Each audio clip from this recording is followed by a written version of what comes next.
සුබ දවසක් ඔයගොල්ලෝ හැමෝටම. ඉතින් පේනවාද අද මම මොනවද හදලා තියෙන්නේ කියලා. ඉතින් ඔයගොල්ලෝ මේ දකින විදිහේ රසම රස චිකන් බිරියානි එකක් තමයි අද අපි හදන්න යන්නේ. හරිම ලේසි මේ වැඩේ කරගන්න. ඒ කොහොමද කියලා අපි බලමු. ඉතින් මං හැදුවා වගේම මේ වගේම ලස්සන පෙනුමක් තියෙන මේ රසටම දැන් ඔයගලන්ට පුළුවන් මේ චිකන් බිරියානි එක හදාගන්න. අනිතින් අද චිකන් බිරියානි එක හදන්න මම පාවිච්චි කරන්නේ අපේ ශානිස් ෆ්ලේවර් ලැබ් එකෙන් හඳුන්වලා දීපු signature royal chicken biryani mix එක. මේ ප්‍රොඩක්ට් එක හඳුන්වලා දෙන්නත් මට හිතුණ විශේෂ හේතුවක් තියෙනවා. ඒ තමයි මගේ ගෙදරින් පටන් ගත්තොත් මගේ පවුලේ අයගෙන් වගේම මම ලංකාවේදී රස බලපු දේවල් තැන් එක්ක මට හිතුණා ගොඩක් දෙනෙක්ට තාමත් මේ නියම ඔතෙන්ටික් බිරියානි එකක රස බලන්න ලංකාවේදී ලැබෙන අවස්ථාව හරිම අඩුයි. ඉතින් මම කාලයක් හුඟක් ඉන්දියන් ෂෙෆ්ලා එක්ක වැඩ කරලා තියෙනවා. ඉතින් ගොඩක් එක එක විදිහේ බිරියානි මට try කරන්න වාසනාව හම්බෙලා තියෙනවා. ඉතින් ඒ මගේ අත්දැකීම් මට දැනෙච්ච රසත් එක්ක මට හිතුණා ඉතින් ඕගලන්ටත් ඒ රස බලන්න ඒ නියම විදිහේ මේ බිරියානි මික්ස් එකක් හඳුන්වලා දෙන්න ඕනේ කියලා. ඒ හින්දාම තමයි අපි කිසිම රසකාරක දෙයක් දාන්නේ නැතුව නියම කුළුබඩු පාවිච්චි කරලා හොඳම ක්වොලිටියේ දේවල් පාවිච්චි කරලා අපේ මේ බිරියානි මික්ස් එක හදලා තියෙන්නේ. ඉතින් ඕගලන්ටත් මේ රස ගන්න මේ අපේ නිෂ්පාදනය අරන් රස බලන්න පුළුවන්.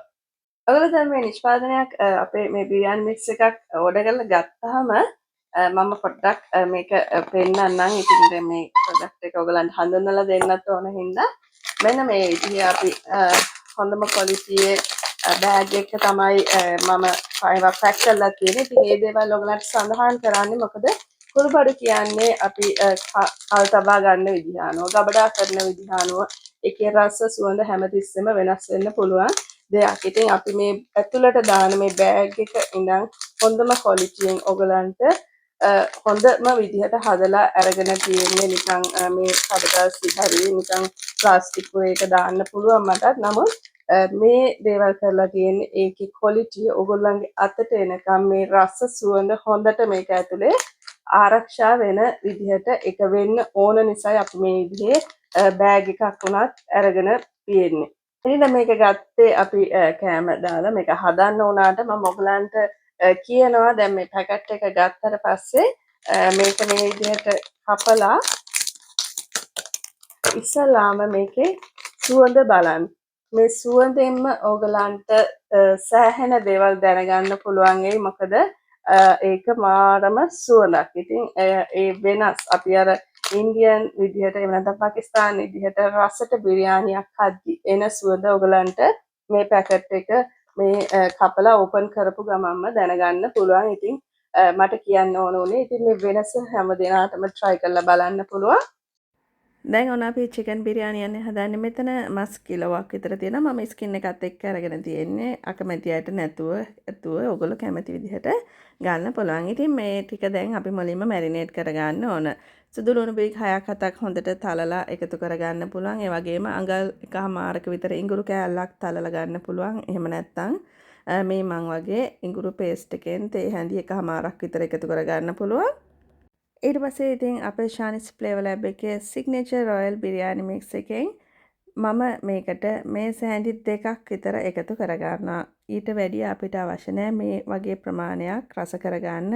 ඒ මිශ්‍රණයෙන් මේස හැඳි 2ක් 2මාරක් එකතු කරගත්තා නම් හොඳටම ඇති.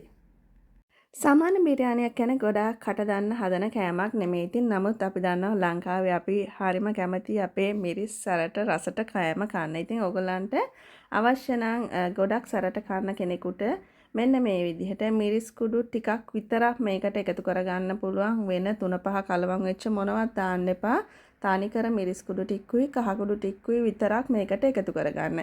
ඒ දේවල් අපි සැලකිය යුතු ප්‍රමාණයක් දාලා හදලා තියෙන්නේ හැමෝටම ගැලපෙන විදිහට. නමුත් ඔයගොල්ලෝ ගොඩාක් කටට සැරට කන්න කැමති පුරුදු කෙනෙක් නම් චුට්ටක් එකතු කරගන්න 3-5 මොනවත් කලවන්නේ නැති. මේ මම එකතු කරන්නේ රසයේ හැටියට ලුණු. ඉතින් හැමෝම මගේ වීඩියෝ එදා ඉඳන් බලන අය දන්නා මම ගොඩ වෙලාවට මගේ කෑමවලට මෙන්න මේ පින්ක් සෝල්ට් එක තමයි පාවිච්චි කරන්නේ. ඉතින් අවශ්‍ය කෙනෙක් ඉන්නවා නම් අපෙන් මිලදී ගන්න පුළුවන්. නැත්නම් ගෙදර තියෙන ලුණු හොඳට රසට එකතු කරගන්න. ඊට පස්සේ ඉතින් අපිට යෝගට් ටිකක් ඕන වෙනවා. පැණි රස නැති යෝගට් මේ සැන්ඩි දෙකමාරක් ඕන වෙනවා. එහෙම නැත්නම් අපිට මීකිරි මේ වෙනුවට ගන්න පුළුවන්. අනිත් අයට ග්‍රීක් ස්ටයිල් යෝගට් කියලා සාමාන්‍යයෙන් තියෙන පැණි රස නැති යෝගට් එකෙන් ගන්න පුළුවන්. ඉතින් අම්මිරිස් කරල් 4-5ක් මම කපන්න නැතුව එකතු කරගන්නවා. මොකද අනවශ්‍ය සැරක් අපිට අවශ්‍යත් නැහැ. නමුත් කනකොට ඒක හරිම රසයි. මේ එකතු කරගන්නේ කොත්තමල්ලි කොළ වගේම මින්ට් කොළ. ඉතින් ඔයගලන්ට ටිකක් හරි හදා ගන්න පුළුවන් කන්න කැමති අයට ඒ රසට කැමති අයට මේ විදිහට ಜಾති දෙකෙන්ම මම අරන් තියනවා. ඔයගලන්ට පේනවනේ. පස්සෙත් අපිට ටිකක් ඕන වෙනවා. මේ තියෙන්නේ බැදගත්ත ලුණු ටිකක්.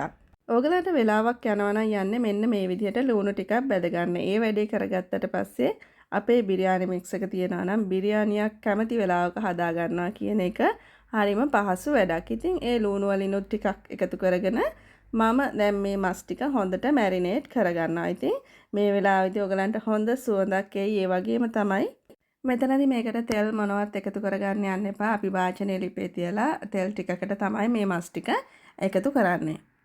මස් ටික හොඳට මෙන්න මේ වගේ මැරිනේට් කරගත්තට පස්සේ මේක අඩුම පැය භාගයක්වත් තියලා තියන්න පුළුවන් නම් හොඳයි. මේ රස හොඳට මේ මස් වලට උරා ගන්න. එහෙම නැත්නම් ඔයගොල්ලෝ රැට වගේ හදන්න ඉන්නවා නම් දවල්ට මස් ටික මේ වගේ මැරිනේට් කරලා පෙච් එකේ තියලා තියන්න. ඒ රස හොඳට මස් වලට උරා ගන්නවා. ඉතින් දැන් මේක හදන්න බතුත් ඕනනේ. මේ විදිහට මම බාස්මති හාල් ටිකක් හොදලා අරන් තියෙනවා. මෙතන අපි අර දාන්න රයිස් කුකර් එකේ කප් එක තියෙන. ඒකෙන් 4මාරක් විතර තියෙනවා.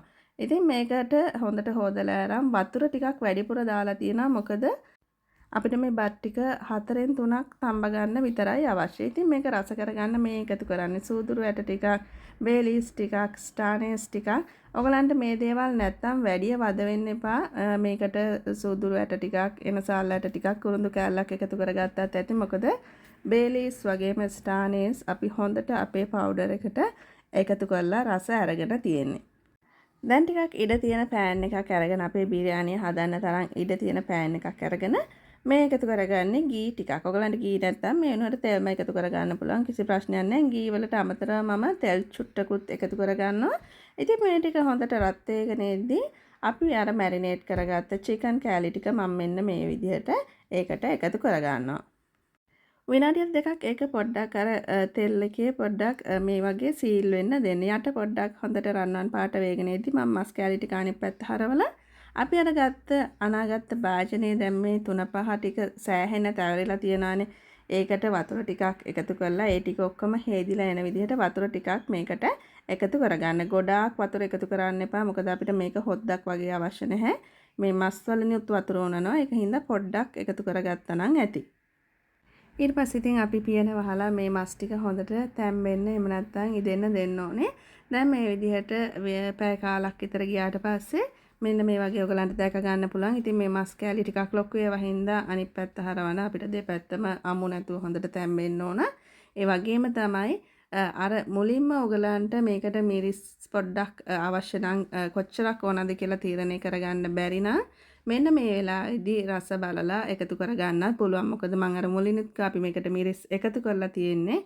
කෙනෙකුට ගොඩාක් සැර අවශ්‍ය නම් විතරක් එකතු කරගන්න පුළුවන්. ඒ වගේම තමයි ලුණු එහෙම හොඳට තියනවාද කියලා බලන්න. මොකද කොච්චර දේවල් අපි දැම්මත් වැඩන්නේ ඕනම කෑමකට ලුණු මදි නම් ඒකේ කිසිම රසක් නැහැ. ඉතින් ඒකින්ද ඇති තරමට ලුණුත් තියෙන්න ඕන. ඉතින් මේ වෙලාවේදී මම අපේ හාල් ටික ලිපේ තියෙනවා අපිට මේක තඹ ගන්න අවශ්‍ය නිසා. දැන් අපේ මස් ටික විනාඩි 10කට විතර පස්සේ හොඳටම තැම්බිලා තියෙන්නේ. මේ ග්‍රේවි එක රස බලන්න ඕගලන්ට පුදුමාකාර රසකට මේක දැක ගන්න පුළුවන්. පේනවාද හොඳ උකු ගතියට දැක්කහමම රසයි කියලා කියන්න පුළුවන් විදිහට ඒ ග්‍රේවි එක තියෙනවා. ලංකාවේ හුඟක් අය මම දන්නේ බිරියානි එකත් එක්ක ග්‍රේවි එකක් සර්ව් කරනවා. එහෙම නැත්නම් මේ වගේ හොදි ටිකක්. ඉතින් ඕගොල්ලන්ට හොඳට රසට හදනවා නම් බිරියානි එකකට වෙනම ග්‍රේවි අවශ්‍ය නැහැ. අපිට රායිතා එකක් හරි මින්ට් චට්නියක් වගේ දෙයක් තිබ්බනම් හොඳටම ඇති. ඉතින් හොදි වගේ එහෙම නැත්නම් ග්‍රේවි ටිකක් අවශ්‍යම කෙනෙකුට මෙතනින් ටිකක් අයින් කරගන්න පුළුවන්. ඒ අර වෙනම මිරිස් හොදි එක්ක සාමාන්‍යයෙන් එහෙම අපි බිරියානි කෑමට ගන්නෙ නැහැ. මේ දාන 3-5 වලින් ඒ බත් එක මස් ටික ඒ හැමදේම එකම දෙයින් තමයි අපි රස කරලා ගන්නෙ. ඔන්න දැන් ඉතින් අපේ බත් ටිකත් හොඳට 80%ක් විතර තැම්බිලා තියෙනවා. තාම අඩියේ වතුර තියෙනවා. දැන් අපි මේක පෙරලා බත් ටික විතරක් ගන්න ඕනේ. බිරියානි කියන්නේ ඔක්කොම දේවල් බත් එකයි එකට දාලා හදන කෑමකුත් නෙමෙයි. මම මගේ කලින් වීඩියෝ වල ඔයගලන්ට කියලා දීලා තියෙනවා.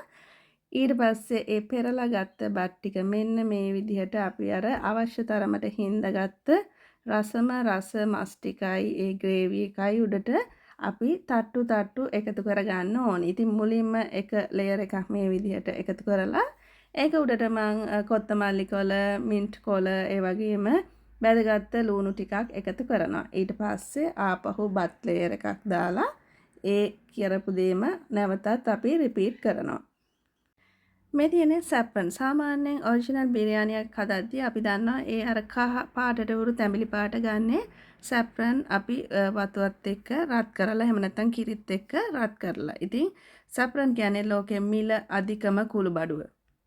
ගොඩක් දෙනෙකුට මිල දරන්නවත් බැරි තරම් මම මේ ග්‍රෑම් 10ක් ගත්තේ මේකත් ඩොලර් 10ක් විතර වෙනවා. ඉතින් මේ හොඳම ක්වොලිටි එකක් නෙමෙයි. ඉතින් එතකොට හිතා ගන්නකො කිලෝ එකක මිල කොච්චරක් වගේ වෙනවද කියලා. ඉතින් අත්‍යවශ්‍ය නැහැ තියෙන කෙනෙකුට මැද පෙරදි ගින්න අයට වගේ ටිකක් පහසුවෙන් ගන්න පුළුවන්. ඒ වගේ කෙනෙකුට එකතු කර ගන්න පුළුවන්. එහෙම නැත්නම් ඔයගලන්ට මේ වගේ කෘතිම වර්ණකයක් සැෆ්‍රන් වෙනුවට එකතු කර ගන්න පුළුවන්. නැත්නම් තැඹිලි පාට ෆුඩ් කලරින් චුට්ටක් එකතු කර ගන්න පුළුවන්.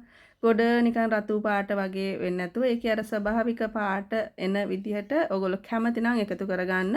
මේ කිසිම වර්ණයකට අකමැති කෙනෙකුට මේක නොදා හදන්නත් පුළුවන්. ඉතින් ඊට පස්සේ පියන වහලා බොහොම අඩු ගින්දරේ අපි මේ ඉතුරු බත් ටික තැම්බෙන්න දෙන්න ඕන.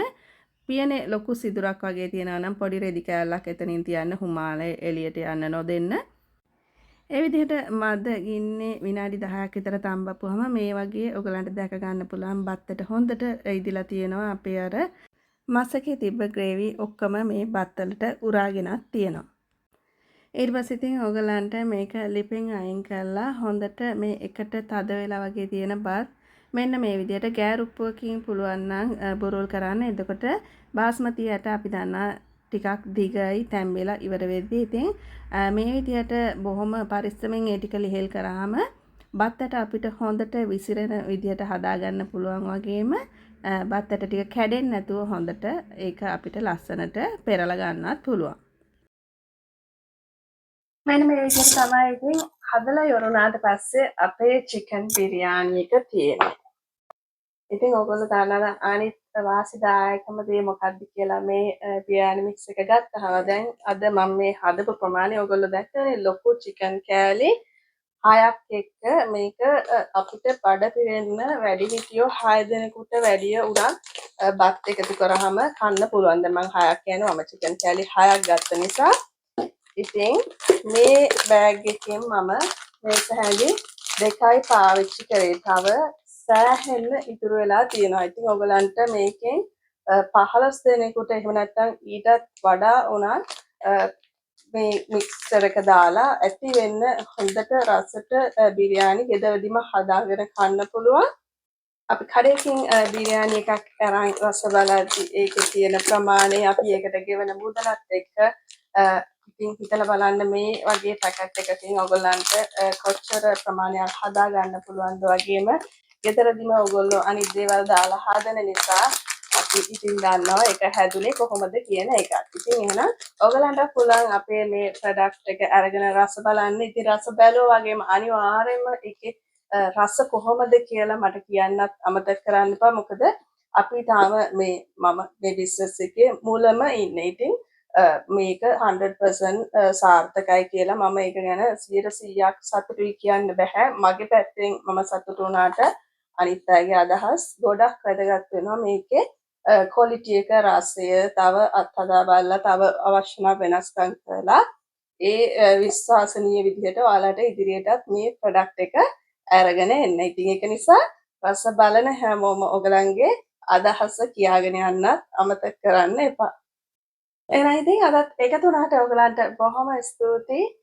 මේ අපේ නිෂ්පාදන පාවිච්චි කරලා හදන්න පුළුවන් රෙසිපීස් වගේම මගේ සාමාන්‍ය එදිනෙදා ඔයගලන්ට අරන් එන රෙසිපීස් හරහා මගේ සාමාන්‍ය YouTube channel එකෙන් Facebook page එකෙන් වගේම ඉතින් ඔයගලන්ට පුළුවන් ශානිස් Flavor Lab අපේ Facebook page එක, TikTok එක, Instagram එක follow කරලා තියාගන්න අලුතෙන් එකතු වෙන product වගේම අපි එකතු කරන රෙසිපිත් ඕගලන්ට එතකොට දැක බලා ගන්න පුළුවන්. එහෙනම් හැමෝටම සුබ දවසක් ප්‍රාර්ථනා කරනවා.